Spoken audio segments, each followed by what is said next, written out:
Feeling stuck lately? Like life's passing you by? Get to know M.A.Y.A. Acronym My Ambition, Your Ambition. Reconnect with your dreams, your goals, your ambitions. Find your motivation and start to live the life you desire. Explore the M.A.Y.A, My Ambition, Your Ambition podcast at M.A.Y.A.Akai.com.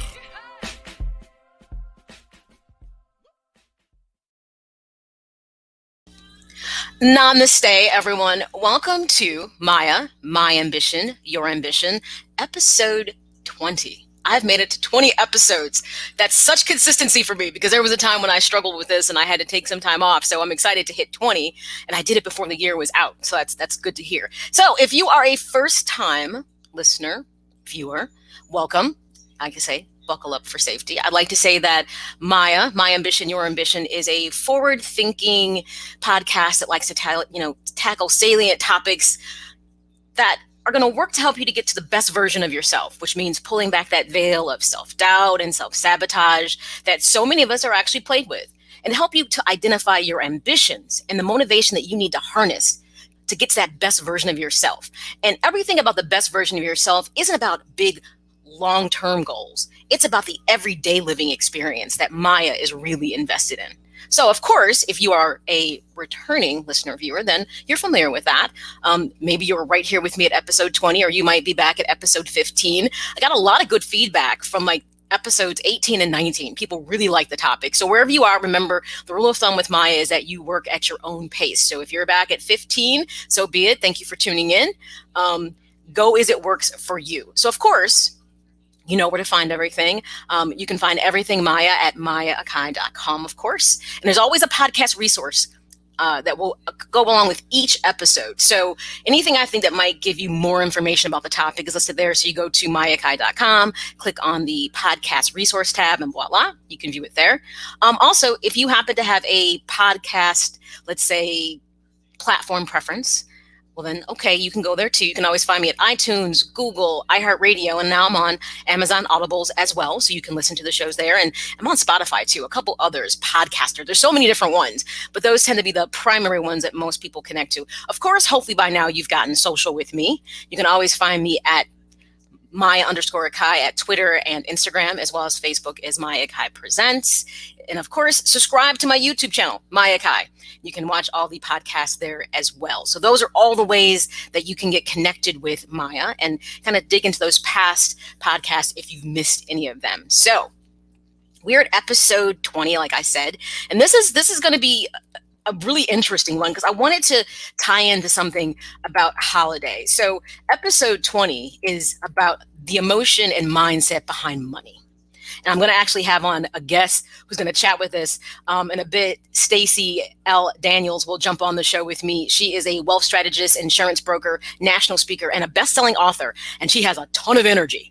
And going to really share a lot of good stuff in regards to kind of tackling, it's holiday season. But, as you look into going to 2021, we talk a lot about the best version of yourself. Well, let's be honest, finances is often a part of that for people. So we're going to dive into some things with Stacie. But before we actually do that, of course, we have to bring on Miriam McQueen, who, of course, is my, musical muse, as I say, for the show. How are you, Miriam? I'm fantastic. How are you? I'm good. We are having some fantastic weather today in Chicago. It's like 53 degrees, which is that's very unseasonably warm for us. Oh, so, oh. Yeah, it is. Well, probably not so much. I'm sure the elevation out there, in Colorado helps you guys get a little bit warmer weather. But yeah, so for it to be like December and it to be 53 degrees here, that's a great thing. I'm sure we're going to pay for that somewhere down the road, though. Yeah. So obviously, when the show is over, I'm going to be getting outside and enjoying some of the sunshine I see in my window and some of that warm weather. Other than that, how is the blonde experience going for you? What is this, like you're into week 2 or 3 with this? Yeah, it's like week 2, I think. It's interesting. Yeah. I get a lot more attention with it just because it's so bold, I guess. I don't know. It's interesting. So is it true that blondes have more fun? Is it they just no. Well, you know what? Honestly, Miriam, you can't say because you really haven't had the true blonde experience because you haven't been able to really get out and, do stuff. Yeah, if I was out, it would definitely be different because then I would, get all dressed up and you could see everything will be done and it'll just bring the whole look together. But this is not, no. no, it's not fun. Yeah, but you tried something different during, a very challenging time. So I think that's great. So yes, I'm growing as a person. there you go. Changing it up. Working towards that best version of you from the outside. Yeah. I love it. I'm Inside and trying. out. It's both. All right. Well, obviously, we're going to see you on the back end of the show. I'm excited, too, because I always talk about this song. So I'm looking forward to being able to share that with everybody. So we will see you in a bit. All right. Bye. All right. Bye-bye, everybody. That is Miriam McQueen. Obviously, I say she is the M.A.Y.A, My Ambition, Your Ambition musical muse. Make sure you follow her on Facebook, Instagram, YouTube. It's all pretty straightforward. It's Miriam McQueen. Of course, you can go to her website, miriammcqueen.com. So I like when people's social media handles and everything is kind of succinct. You're not getting like, add a number over here. I mean, I wish I could have like that type of platform, but make sure you check out our work. She will be back on the back end of the show too. We'll be sharing one of her original songs. So I'm really excited about that. So as we prepare for our guests to come on, as always, I say, it's toolbox time. What do we take out every single episode? We take out our emotional intelligence, of course. Remember, that's your ability to perceive, control, and evaluate emotions. And what better time to have it out on the table today, because this particular episode is talking about, obviously, the emotion and mindset behind money. So, of course, your EI has to be out on the table, as it should be all the time. And when we get our guest on, Stacie L Daniel, she's going to really kind of dig into some stuff and kind of address things that a lot of times people don't realize, that they often self-sabotage themselves financially. And it has a lot to do with emotion and your mindset about money. So hence, I couldn't resist. It's a holiday season and people often go overboard with spending. And right now is especially a very complicated time where people are financially already kind of challenged with us being in the pandemic and people not working. So it's kind of like, this is one of those kind of areas that you really should have been thinking about throughout this process. Like, if I was in a bad situation before the pandemic, it probably got worse. Or some people changed their entire trajectory and actually turned the pandemic into an opportunity. I know I did. I started working out, I lost weight, I paid off bills. So though I was inside, I used that as a time to kind of tackle some of the things that I needed to tackle. So when we talk about episode 20, the emotion and mindset behind money, there's a couple things before Stacie comes on that I want to make sure we put this on the table so it's there already. So money is something that you have a complex relationship with. Just know it. And remember last week was about relationships? Well, you have a relationship with money as well. Now, what's interesting about your relationship with money is it's not a fixed entity. It can be complex, challenging, and yet it can also have tons of opportunity to it. It's that type of relationship that how you interact with it, you have feelings about it, good and bad experiences with it. So money, if you think about it, tons of songs have been written about money. Money's too tight to mention. For the love of money. I mean, all kinds of different songs have been the topic. Money has been the topic. So we know that it's something that's always on the forefront. And when I talk about it having a relationship with you, how many times have you heard something like, money is the root of all evil? Money is the key to happiness. So depending on who you are and what your relationship with money is, you may have one of those stances about how you see money. Now, what's important to note is that there are three key things to know about the psychology behind your personal relationship with money. And, like I said, and it could be good or bad. Some people might be in a financially good place, so they have a healthier relationship with money. And other people might be financially struggling, and hence they don't have a good relationship with money. And, like many things, your relationship with money may change over time. So, for instance, when you were maybe younger, depending on who's listening to the show right now, maybe in your 20s, you might have been far more frivolous with money, didn't make as much money, but you weren't as necessarily as driven or as involved with it. As you move through the lifespan, and let's say maybe you got married, you had kids, then your whole relationship with money took an entirely different position for you. Maybe you became a better spender, save, or, what you thought was good investments has probably changed over time. So your lifespan, your relationship with money will change. And hopefully it's always been more on the positive side, but there's a high probability that some people never really kind of get on what they feel is the right side of money. Let's be honest. And that's really what we're talking about right now. If you're not on the right side of money, figuring out why that is. And if you feel like you're in a good place, Wonderful, but can you be in a better place? And if you're listening right now and you're like, thumbs up, I'm good with where I am at with money, then that's even better. That means maybe you can enlighten somebody else about, hey, if you know someone who's struggling, maybe you should share how you've managed things. And of course, as always, if you share a comment, whether you're watching via Facebook or YouTube, I can share your comments on the screen if you think something pops in mind, like, hey, this is kind of my approach about money. This is my relationship or my emotion towards money. So there are 3 things to know about the psychology of, your relationship with money. First, emotion plays a huge role. Just know that. It is very few things that you manage to use your money for a purchase that doesn't have some level of emotional involvement for you. So there's what we call low involvement and high involvement experiences with money. So let's be honest. An early experience that probably had a positive emotion for you would be the first time you bought a car. That's often an early high emotion investment, especially if it's the car you wanted. Now, on the flip side, if it wasn't the car you wanted, it was just the car to get you to A to B, guess what? You still had an emotion about it. But often large purchases that take either large quantities of money or you had to save for them are often high emotion, which means in some cases they may create anxiety. They may make you extremely happy. It just depends. But there's always an emotion tied to how you use money and the relationship you have with your money. Another high emotion and very important use of money is when people decide to buy their first home. They might have had to save for that. So hence, they're very proud. They're happy because they achieved that goal and they're using their money to move towards what they were looking for.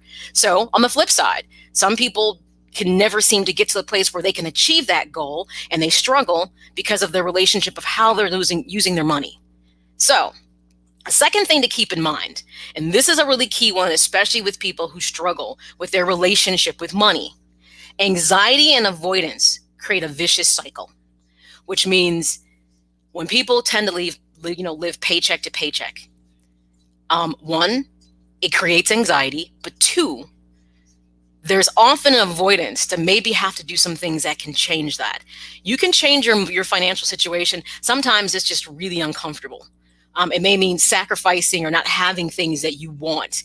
So now I'm not talking about maybe someone who is necessarily living below the poverty line. That's an entirely different situation. I'm talking about someone who's gainfully employed, goes to work, actually has more than a living wage. They have a decent wage, but they're always behind the 8 ball. Because remember, your relationship with money is going to be entirely different, especially if we talk about if you are a below the poverty line, middle class, versus if you're wealthy. So that right there plays into the scope of your relationship. And the third piece that's key to know is mentally you can't entirely escape your family and past experience, i.e. learned behaviors, when you talk about money. And that's a large part that you will find with most people, is that the learned behaviors are often the things that keep you from being successful. So the most important emotion, and this is so important, that often pop up when people are not good with money is you often get fear, guilt, shame, and envy. And if you harness those emotions consistently in your relationship towards money, once again, you'll probably never get to where you need to be.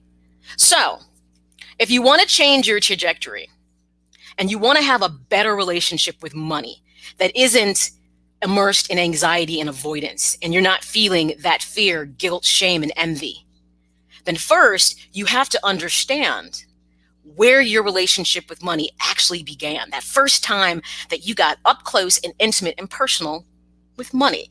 And that sounds like a strange thing to say for most people because they don't see money that way. But yet there's so much emotion tied to money, wealth, etc. So without further ado, when I came across Stacie L Daniel, I'm just telling you, the first time we talked, it was nothing but energy. Oh my goodness. If you need a jump start to get excited about moving towards a better goal with your money, you want someone like Stacie Daniel in your life, seriously, because the energy is right, the honesty is there. And the more important thing is she can help you explore where you are, then help you to get to where you want to be. But it's always important, you got to acknowledge where you're at before you can get to where you want to be. And that's your relationship with money. So without further ado, I am so excited because this has been, I don't know how long this has been in the making, but it's finally happening. Stacie L Daniel. Hello, Stacie. How are you? I am awesome, awesome. Hey guys. Hey. To all the live viewers and the replay viewers. Hello. Thank you for Yeah. having me. Yeah, so I talked about you earlier before you came on that you're a wealth strategist, and I think that keyword is important, strategist. You know what I mean? Yes. Insurance broker, national speaker, and a best-selling author. So you've just covered all your bases. I listen to your podcast frequently when I'm like available, and there's never a time that I don't have a takeaway, that I don't learn something that can make me better at what I'm doing. So I could sing your praises, but tell my listening audience a bit about who is Stacie L Daniel and what makes you a wealth strategist.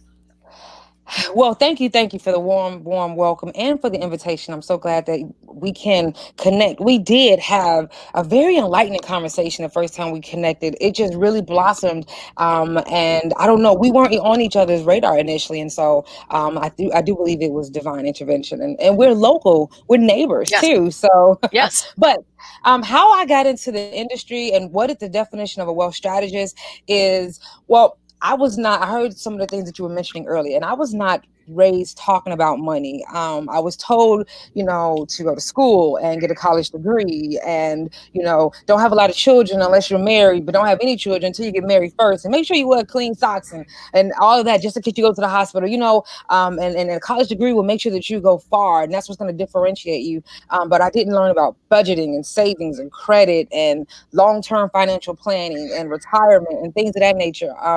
And so when I graduated from college, I had the degree, but I had the debt, and also had the 486 credit score.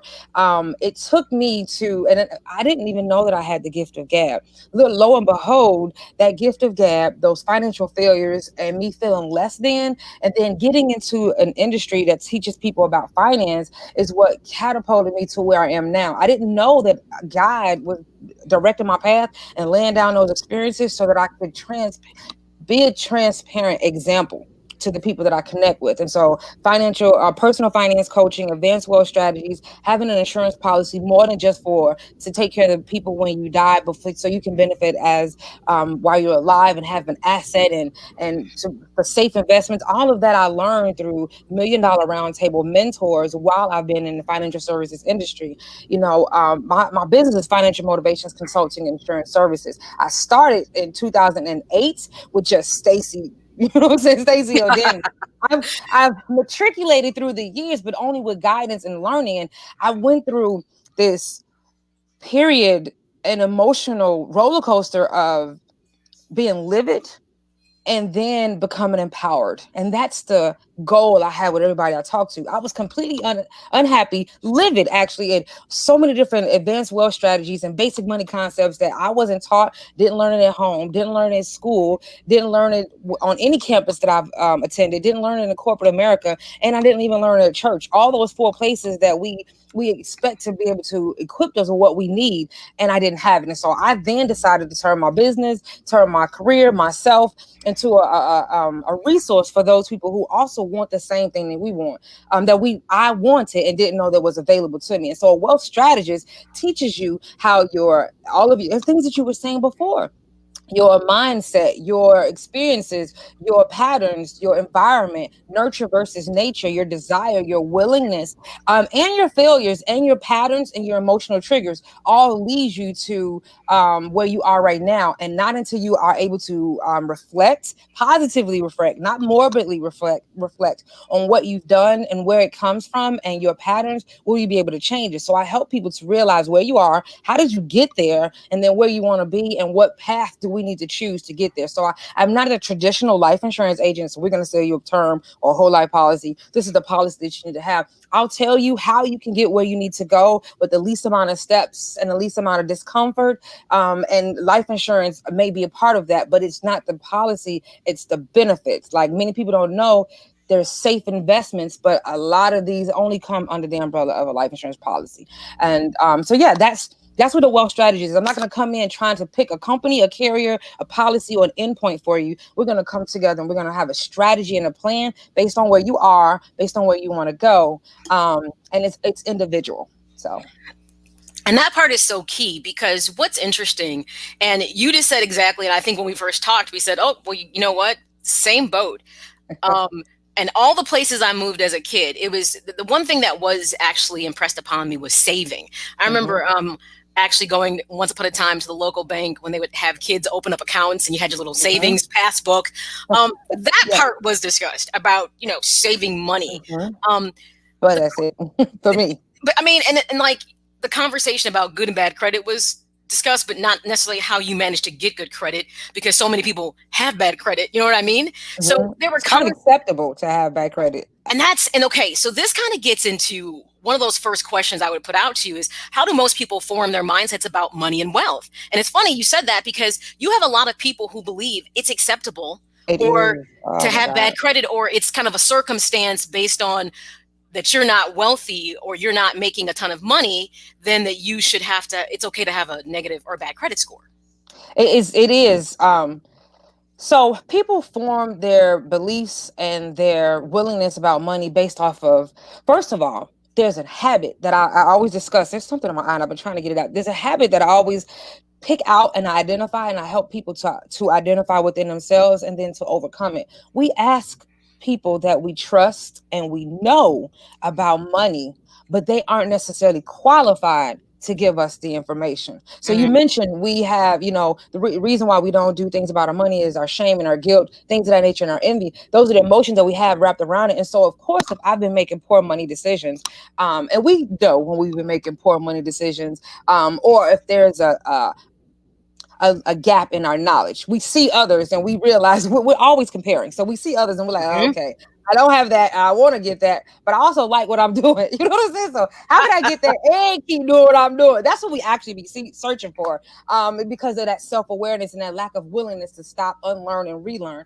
But we're getting the information, the erroneous information that's been passed on and passed down through generations from people who aren't qualified to give us the knowledge that we want. And the reason why we're getting that information from them is because we like them, we know them, and we trust them. There's a negative connotation when it comes to financial planners, life insurance agents, anyone in the financial world. I don't want them to judge me. I don't want them to look down their nose at me, which is why, when I work with my clients, my consulting clients, I ask them, what drew you to me? We've thought about our financial plan before we actually make that decision. And they said, because you were relatable. You talked about all of your failures, your bankruptcy, your have a bachelor's degree, having the debt, and then going into a total different career, the unexpected divorce, the emotional trauma, unresolved emotional trauma that were pushing and motivating all of your financial decisions and all these different things. I can relate to that. And I want that. You made it seem you were approachable. And so that no trust relationship that people have with their family and their friends, which is what makes them willing to share their financial failures, is what I wanted to implement. And those people don't have the knowledge. So you're getting information, you're not feeling judged, but you're not getting information that's going to move you ahead. I want people to get the information, not feel judged, but get it from somebody who's qualified. I've been there. And that's how I differentiate myself. So that's where they're getting it from. And it's understandable. You're not going to just go out to a perfect stranger who's going to make you feel some kind of way and say, hey, look, I've been spending my money like crazy. I ain't saved. I'm 50 and I had another car plan. But isn't that, and you think about how many people are in jobs, and that kind of gets into talking about the emotion that drives our spending versus saving. Yes. It's interesting to meet people within my age demographic, because I'm 48, almost 50, that literally I've met people that are in their 60s that don't even have a bank account. Yeah. They're still going to Walmart or the currency exchange, paying those fees to cash their check. Because of the nature of their job. Let's say you have a lot of people right now, this is a good example, in the pandemic, that are in the service industry. And based on your employer, I find a lot of people, if an employer does not offer a 401k plan or anything, most people don't seek out that type of foundation for themselves. That's true. And it's interesting that, what do you think when people are like that, what drives them to be that way, to spend without saving or thinking about their future? Well, usually it's a lack of funding. It's a lack of finance. So Maslow's hierarchy. When you don't have the security that you need, then it's all about right now. what am I saving for? I don't even know if I'm going to have enough for, and I've been this, so I'm speaking from experience. I was a single parent for a very long time, and I was making money. I was spending frivolously. Technically, when I think back, I was making enough money to do what I needed to do, play a little bit, and even save some. But I didn't know how. I didn't have a budget, first of all, so I wasn't even able to see that. All I saw was make money, pay my bills. I didn't see all of those twos and fews and those swipes that was in between. So if you don't have a budget, you don't know how much money am I making, how much are my expenses, and what's that corridor in between. And most of us aren't taught. I wasn't taught to budget once a month. Treat your house finances like a business finance, and you need to once a month pay attention. I wasn't taught to check my balance, my checkbook, any of that. You know what I mean? So I wasn't aware that I was making not substantially enough to be comfortable and not have to get those check loans, those what do they call payday loans and things of that nature. Right. Yeah, all I knew is I was spending and I didn't have enough. Well, Stacie, you don't have enough because all of your spending in your bank and your bills that you're paying. I didn't pay my bills first. Look and see what I had left. I wasn't adjusting how I spend it. So the clients that I've come across in personal finance, they're doing the same thing. They're making enough and they're seeking to make more money, thinking that's what's going to solve their problem, instead of paying attention to the fact of what are you emotionally spending on, what are you deciding that's a need and it's actually a want, what are your needs that you're overspending on, which then turns it into a want, because we need food, clothing, and shelter, you know what I mean? And so but if you spending $500 a month on food or clothing with shelter, but food or clothing, then you turn it into a want. You need to backslide that a little bit and pay attention to your spending. And so it doesn't matter how much more money that you make if you still don't have a plan. You have no idea what that income bracket is as opposed to your expenses bracket and what's that in between. So why am I saving when I automatically feel I don't make enough anymore? I don't make enough already. So we're taught more work, more money, higher interest rate, just get more and more and more, when the problem actually relies in once we get it, what are we doing with it? You don't get rich by making more money. You get rich by paying attention to your spending habits and your tendencies, actually. So that's why we're not saving. Save for what? I don't even make enough. You know what I mean? And I've heard people say that. I mean, I always feel often when I see people that are really in difficult financial places, their idea of wealth is based off of somebody else's money. And I've kind of always felt like wealth is what you make. It's where you are right now. And you shouldn't compare yourself to somebody else, because how they got there, what their background, experience, skill sets, all those things, it's not you. So you may like what they have, you see what they have and you want it. And hence that becomes, I think, a lot of people's framework. Your ideal. Yeah, this is what I'm working for. Right. So I think when people are like that, you ever see those comments where people will see like, so you went out and bought, a $50,000 car, but you're still staying in your mom's basement. Exactly.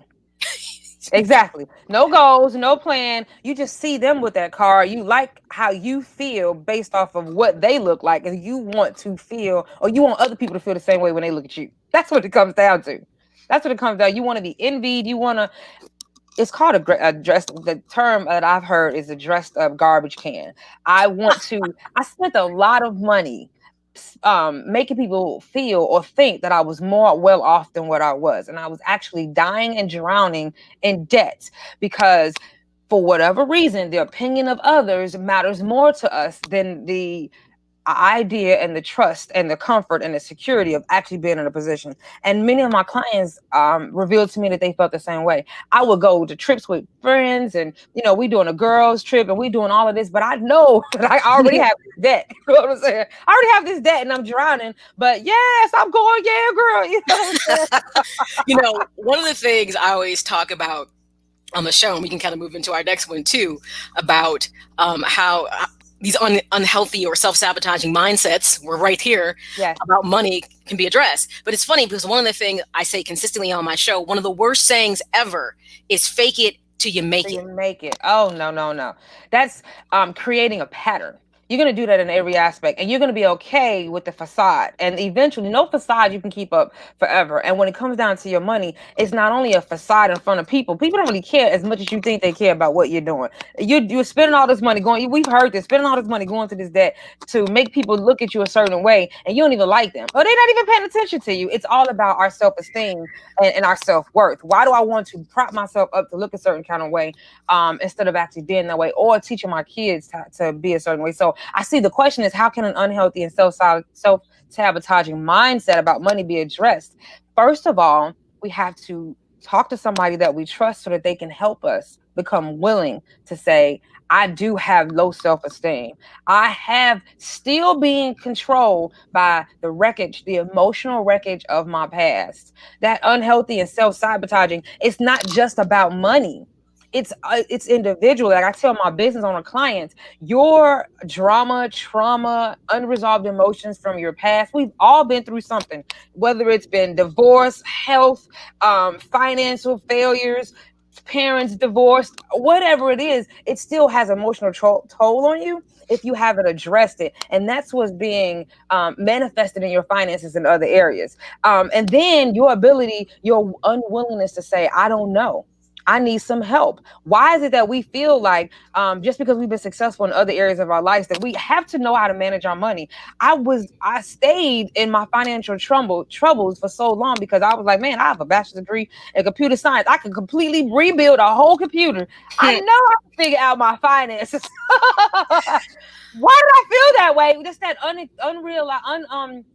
it's irrational expectations on our unreasonable expectations that we put upon ourselves. I know I can't. I've never been to a trade school and learn how to fix an engine, but I'm gonna feel like I can fix a computer, so I can be able to fix my car. No, I'm gonna take it to a mechanic that's gonna show me how to do it. I'm gonna ask them a million questions. Why can't we do the same thing with our money? That's what we need to do. It's okay to say, I don't know. If you weren't taught, then go and find out. But the key is to find someone that you trust and that has been where you are. And that's another thing. We've been scarred. We probably have revealed to some extent something about something that was a little embarrassing, whether it was money or not, and it didn't come off right. So make sure you go to somebody that you trust that will help you learn, will not look down upon you. It won't be judgmental and walk you step by step to where you need to go. The first thing we think is, I need a financial planner. Don't look for a title. Look for the emotional connection that you're feeling. There's people everywhere. You see them on your timeline. You know what I mean? Ask around. Do your due diligence and your research. Don't just pick somebody because somebody else said they use them. Well, why did you use them? You know what I mean? What's the word? It eludes me. Interview the people that you want to talk to. I like to work with you, but I like to know, who have you worked with? What have they said? Look for testimonials. Look for case studies. What do people feel and say about them? Because this is a lifelong journey. I tell my clients, I am now a part of the family. So I'm gonna need you to put my name in your phone book so you can call me, and you need to text me or message me or email me, but you're gonna be my friend on social media because I'm gonna help you evolve. You can't unlearn and learn all that you learned about your finances in one session, 2 sessions, 1 month. So I need to be there as a sounding board. Hey, I was thinking about investing in some marijuana stock, or hey, I was thinking about investing in this 2-story building, or what it is, this single family home.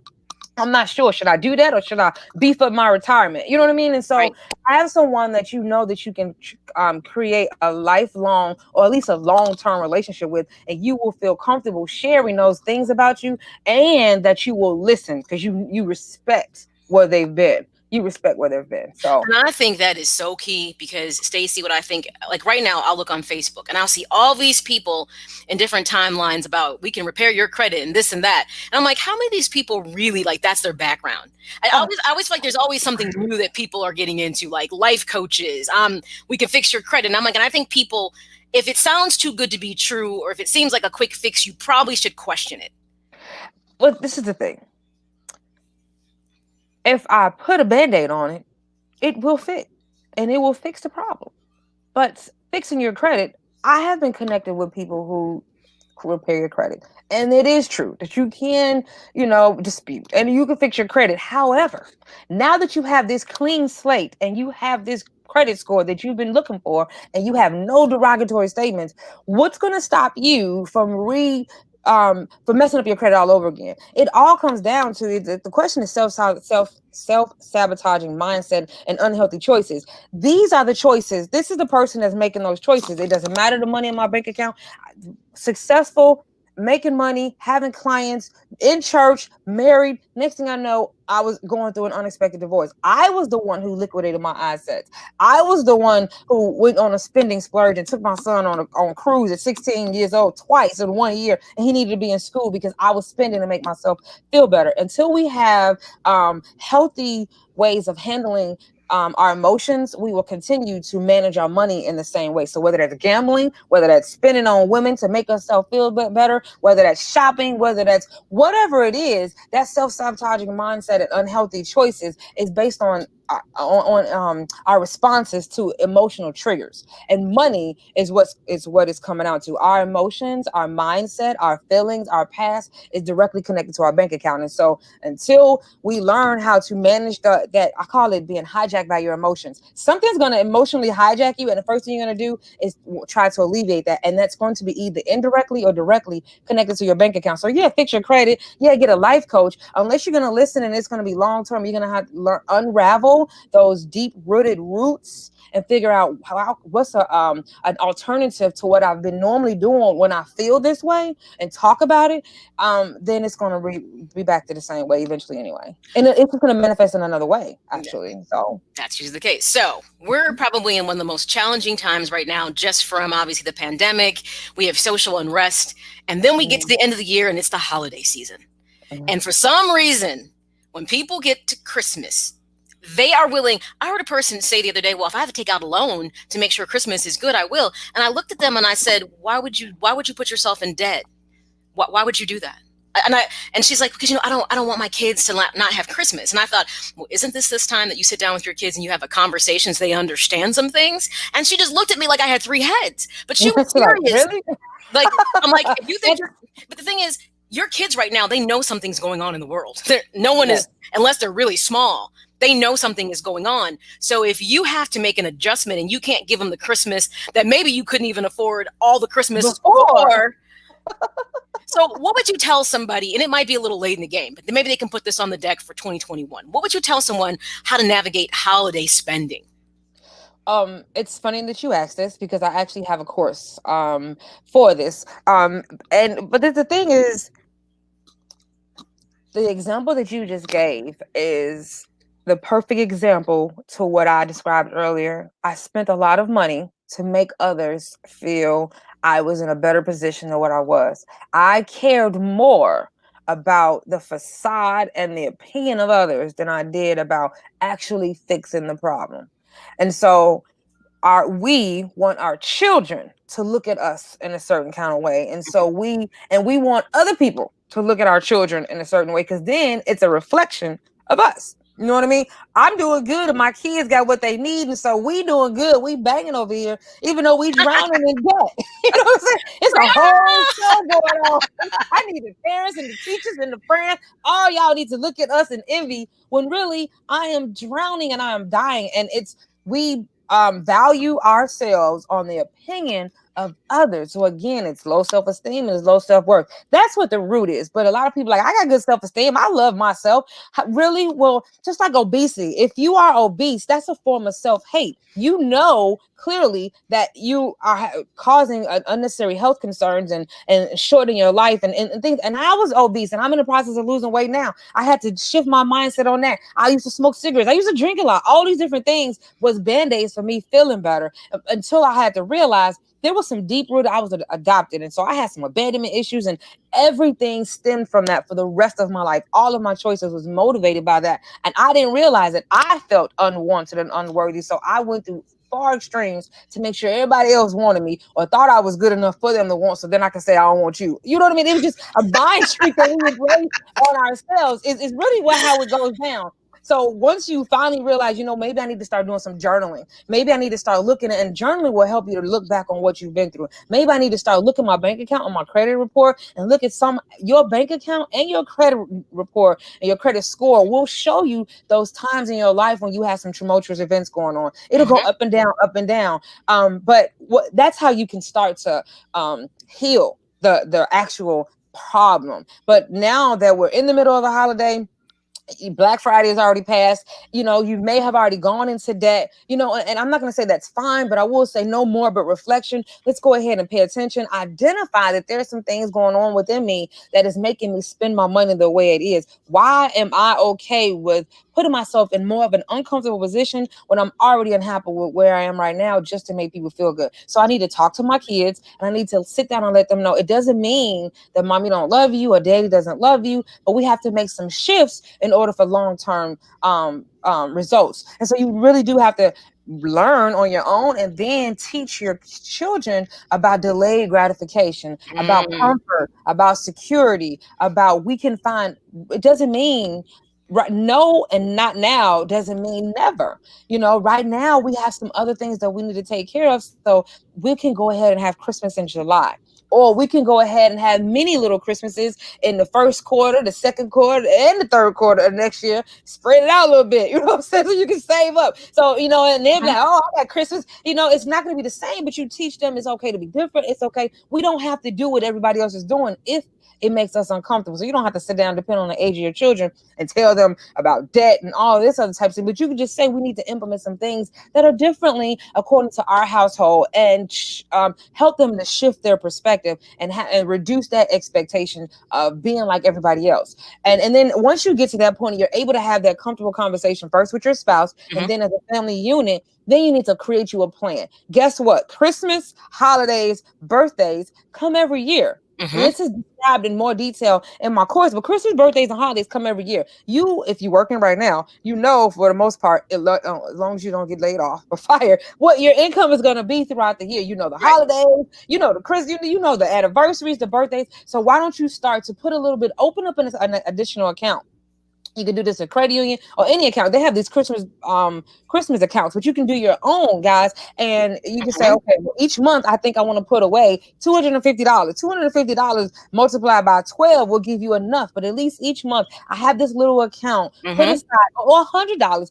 $50. I don't know, something that you can put away. And each month you don't have to pull out of your check. You get 2 checks or maybe 3 checks each month. And that's already, depending on your income ratio and your debt to income ratio and your expenses and income, things of that nature. But right now we're talking about people who have been affected. And so you'll probably have a reduction in your income. And so you need these numbers. And so put some money somewhere in the account and then access it as the birthdays come up. If you don't have a birthday in January, you don't have an anniversary or anything in January or February, March, you have $150 to do a little bit. Don't spend it all, because you might have back-to-back cluster birthdays. Like my birthday's May 13th. So my fiance has to give me a birthday gift. And, I want a Mother's Day gift too. And sometimes my birthday falls on Mother's Day. So I need both.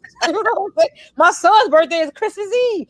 Okay, he's 24 now, so he get one major gift, but we were talking about children, so there are creative ways that you can come up with still being able to prepare for next year. There's no way you need to be caught up. We used to think our parents and our grandparents were crazy. Why are you shopping in March for Christmas? But they were very smart. You don't necessarily have to shop.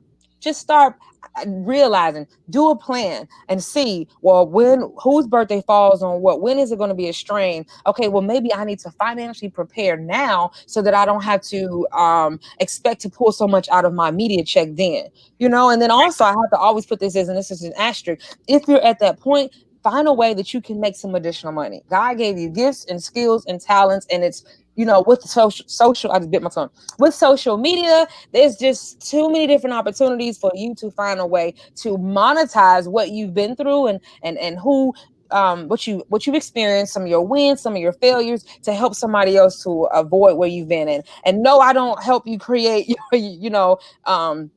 your profit plan or help you to start a business. I'm just saying, most of us were taught that you get a job and that's how you're going to exceed or excel. And that's fine. But what that means, essentially, look at it this way. I have now given sole priority to one person or one company or one entity to be able to provide for me and my family. And if we seen, even the government shut down sometime, even, things stop, the whole world stopped. But if you have a way to make additional money on the side that you are generating on your own, you never have to worry about somebody completely snatching your security, the ability to feed your family, I'm away from you, and now you're feeling less than. Like I'm not a provider, and there's no security. So have little tools and few coming in on a regular basis. That's my little tidbit. But no, yeah, you're right. I actually have it where I automatically save out of every paycheck. I'm not taking money. I'm not depositing it. Here's the thing. I don't miss it because it's gone before I even get it. I always tell myself I'm paying me before I pay anybody else. And it goes, so like the 401k stuff comes out, my saving stuff comes out. I have this little interesting fun thing I do, and I checked the balance the other day and I said, wow, I do Acorn, which I'm not sure if you're familiar with, where when you can round up, when you buy something and say like you have 50 cents, 25 cents, it automatically takes that change and it throws it into like a little account, and you can choose to invest it or let it just sit there. And then on top of it, each month, I always put $25 extra in just because automatically. I looked at how much money I had saved without attempting to save. And I think especially if you have poor savings discipline, the automatic make yourself save thing is the best thing that you can do, in my opinion. It is, yes. We don't have that discipline. And then if you can have it in an account that's separate from your regular banking and savings account so you don't see it, because when we see it, we'll create subconsciously, ooh, I need some boots. No, you don't. Not for real. You know what I'm saying? But you're right. For instance, that account where it goes into, I don't have a debit card for it, nothing. So it means I have to make an effort, if I want to go use it, even though now you can log into stuff. But to be honest, I just don't pay attention to those two things. And for me, with the pandemic going on, I literally just started I'm like, you know what? I noticed how much money I was wasting on going out to eat and all this other stuff. And I was like, whoa. Yes. I literally paid off almost all of my debt because of just not wasting money. And now when things reopened, I'm still not spending like that. I was like, that's a waste of money. It's been a whole change. It's been a shift, and not even on purpose. Shifts usually changes the process, and we've been forced to change some things. And we've had an eye-opener, enlightening reality. If you are self-reflecting regularly, you're able to see, wow, some of the things, I have some extra money in my account. What did I stop doing? I stopped going out. I stopped buying bottles. And I'm not saying, please, let me just put this out there. I'm not saying don't enjoy yourself, because I enjoy myself very much so. But I realize, what do I like to do more than others? So I will splurge. I am a takeout person. I don't cook. And so Come on, Stacie, you got to have that shift. You got to, because you know what? I'm not either. I'm not cooking anything. So here's the thing, though. But part of me losing weight was I actually started to cook. Now, mind you, I'm not like saying there's no Emerald Lagasse going on in my kitchen. Don't misunderstand that. I found ways to buy. Look, I will go to Walmart and buy a $5 rotisserie chicken. Oh, no, I do that. No, that's fair. That's fair. No, I'm guilty of that. Yes, and I don't know how to cook a chicken, but I could go to Walmart and go. Girl, stop. Okay, so as we wind down, tell everybody about financial motivations, like your company, what you do, and how they can find you if they want to start on this journey. Don't wait till the new year. Start this journey like right now. Now. Okay, guys. Well, you can find me on all social media platforms. That's Facebook, LinkedIn, Instagram. I'm even on TikTok and Twitter at hashtag motivating your money. YouTube also, hashtag motivating your money. I do primarily focus on Gen X females who are looking to create a secure retirement. So that doesn't necessarily mean start a 401k. That just means you want to create paychecks and paychecks in your retirement. You're not sure how. You want to have a safe retirement. You want to make sure that in the meantime, in between time, until you get to retirement, you can grow, save, spend, and protect your money all at the same time. So you can find me at hashtag motivating your money. If you're in the greater Chicago area, my office is in Orland Park. It's Financial Motivations Consulting and Insurance Services. You can Google me if you like. But starting in January, my season 3 of the Wealth Chronicle show will be coming on, and so that's on 8 p.m.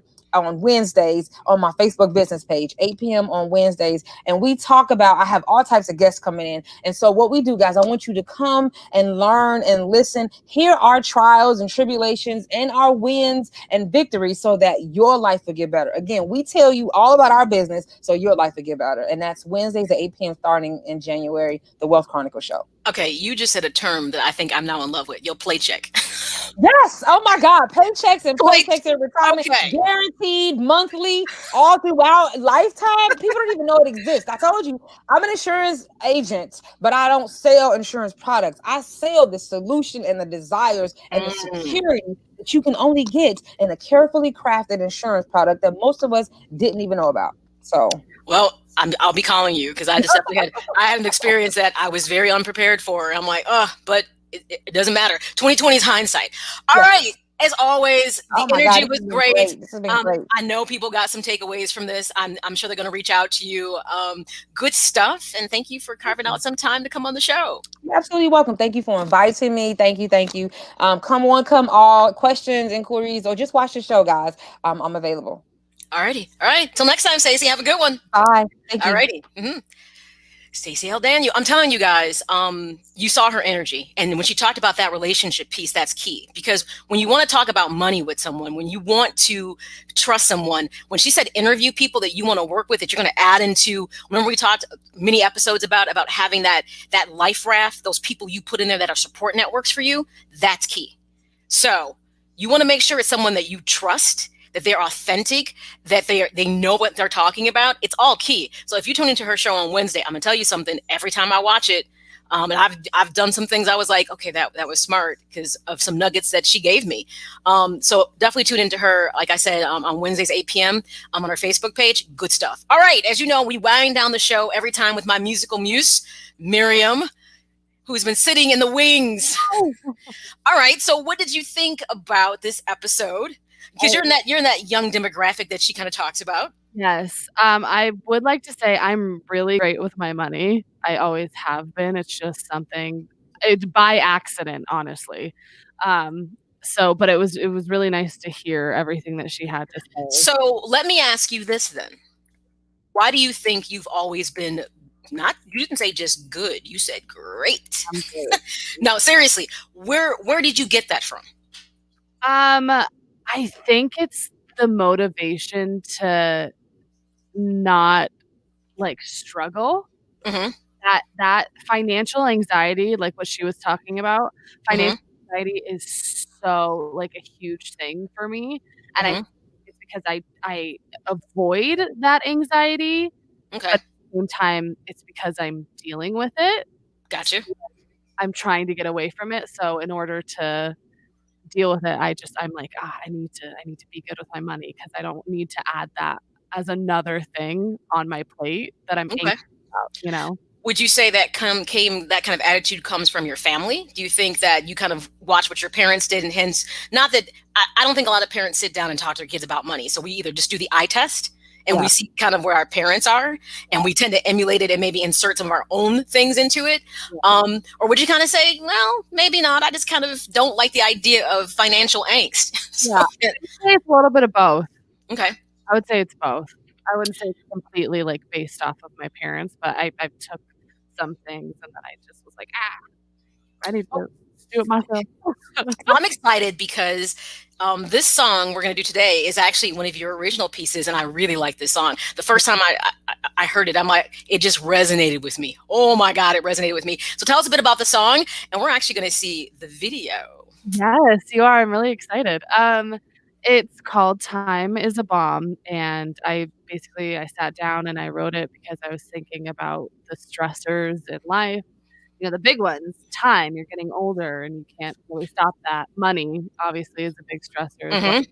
And so when you told me about this episode, I was like, oh my gosh, she loves this song. It's the perfect song for this episode. All right. Well, hey, guys, without further ado, the first Miriam McQueen original. I'm excited. Time is a Bomb, everybody. Sit tight. I'm sure you're going to enjoy it. She's playing it. Oh, she's playing it. I'm grateful today that I woke up the same way I do every day. Though it's been taken for granted, my famished mind needed to rest, and all this time I've been getting undressed. Because my shirt has been weighing too heavy on my shoulders. Work is what I do, but it's not what I'm supposed to. I try, it's just so hard sometimes. Why lie when you just can't rewind? Time is always ticking, we all know it's a bomb. And my eyes won't stop blinking, ready for it to go off. Kindness is a gift I'm not giving myself. Money is a trick disguised as wealth. But I feel happy today. Looked at the clouds and saw them change the way they do when it rains. It's like the air I'm breathing is feeling too. It fills my chest and lifts my mood. And I've been needing it. Because my shirt has been weighing too heavy on my shoulders. Work is what I do, but it's not what I'm supposed to. I try, it's just so hard sometimes. Why lie when you just can't rewind? Time is always ticking, we all know it's a bomb. And my eyes won't stop blinking, ready for it to go off. Kindness is a gift I'm not giving myself. Money is a trick disguised as wealth. I'm one step and two steps and three steps closer to giving myself what I've wanted, what I've needed or deserved. I can't help thinking, this is it now, this is me. How'd I ever slow down? I know I've wasted a lot of my time, but I'm taking it back. Because my shirt has been weighing too heavy on my shoulders. Work is what I do, but it's not what I'm supposed to. I try, it's just so hard sometimes. Why lie when you just can't rewind? Time is always ticking, we all know it's a bomb. And my eyes won't stop blinking, ready for it to go off. Kindness is a gift I'm not giving myself. Money is a trick disguised as wealth.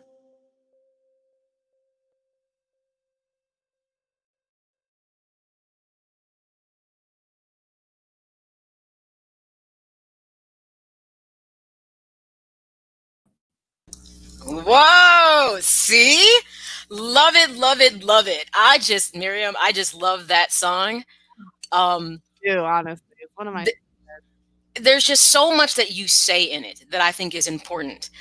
You know, that it's just like we do live our lives that way sometimes, like just waiting for something bad to happen. You know, it's like you're just buying out your time, doing work that you really don't want to do.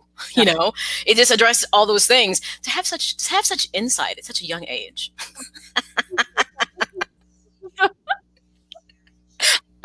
Sure. You know, hey, but that's fantastic. Yes. Yeah. So your first original we played, I just absolutely love it. Thank you. I love the comment about money, you know. Yeah. That's really true. And the key thing is you said it without saying it the same way about don't fake it till you make it. You got to be you. Yeah. You got to be in that moment. You have to be comfortable with who you are. And what you don't like, you know what? Give yourself a little bit of, you know, time to change and kindness. We often don't give ourselves kindness. Yeah. You know, so most often than not. Yeah. Yeah. So very, very good. Love that song. So I'm glad we finally got to share it in the show for sure. It was good stuff. So other than that, so what big plans do you have kind of, you know, going for the rest of the week?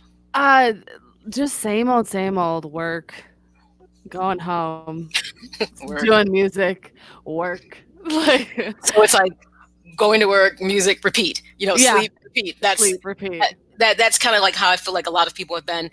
And, you know, it's interesting because I was having a conversation with somebody and I said, you know, haven't done a darn thing like all year. I said, all the things that I would have done, this is where you can learn to appreciate things more. Just, I would have gone to 1 million baseball games. I had trips I had to cancel. I said, I'll tell you what, if people don't gain greater insight and appreciate their everyday lives as you're working towards that best version of yourself, it's the little things that really matter that people often take for granted. Yeah, it's so true. And I mean, like you said, like trips, and I had 3 concerts that were canceled that I was really excited about. And I love going to concerts, and it just kind of, it's taken everybody back, and it's very strange. It's a strange time. 2020 is a very strange time. It is, and some of the strangeness is going to follow us into 2021. I hope people realize that. Yeah, I know. So it's like you make the most of your holiday season, try to hit your reset button, because it's going to follow us a bit into obviously next year, and let's hope not for long. Because I know people kind of have this idea of, 2021. I'm like, no, it's coming with us. It's not, we don't get to like the year doesn't switch, and we don't get to leave all this behind. I mean, it's nice, but no, some of it's going to be coming forward with us a little bit. But hopefully, we've gained some insight along the way. All right. Well, obviously, until next time. Enjoyed, and I'm glad I could finally share one of my favorite songs that you've done. All right, you have a good one. I'll see you next week. See you next week. All righty, everybody. That is Miriam McQueen. She's my musical muse from M.A.Y.A. Make sure you follow her: Facebook, Instagram, YouTube. Miriam McQueen. Of course, you can go to miriammcqueen.com as well. With that being said, this is it for this episode 20 of M.A.Y.A. My Ambition, Your Ambition. Make sure you listen to episodes at myakai.com. Remember, there will be some additional things in the pod resource section. So make sure you click on that and read some additional things that I think will give you some good insight about the emotion mindset behind money. Stacie L Daniel was amazing. Thank you for tuning in. She's a wealth strategist, insurance services. She's worth connecting to if you want to change your financial trajectory, because she operates for understanding that emotion drives so much of what you do. So make sure you check her out, because when I talk about from a relationship base, from the first time I met her, I was like, I like you because you're honest without it seeming offensive. You're going to put me on the right track, help me understand some things. And it felt comfortable to be vulnerable. And when you can find people like that you can be comfortable with, and you can be open and honest and be authentic, those are the kind of relationships you don't want to pass up on. Remember, you can always watch episodes of M.A.Y.A. on myakai.com, but you should also subscribe to my YouTube channel as well. And if you happen to have a podcast platform of choice, I understand that too. You can find me on iTunes, Google Play, iHeartRadio, and I'm also now on Amazon Audibles as well. So there's all these different ways that you can connect with the show. All right, everybody, that's it for this episode of M.A.Y.A. Thank you for tuning in. I look forward to seeing you all next week, Thursday at 2 p.m. So enjoy the rest of your week. Ciao. Get inspired, get motivated with M.A.Y.A and the M.A.Y.A, My Ambition, Your Ambition podcast. Something that I take pride in is trying to be forward thinking outside the box, challenging myself. And as I challenge myself, hopefully I challenge you. Find M.A.Y.A on Twitter and Instagram at M.A.Y.A_Akai. On Facebook at M.A.Y.A Akai Presents. We're going to talk health, wealth, fitness, mental health, financial, lots of different things that can empower you as you seek out the ambition that you're pursuing. Or get everything M.A.Y.A at MAYAAkai.com.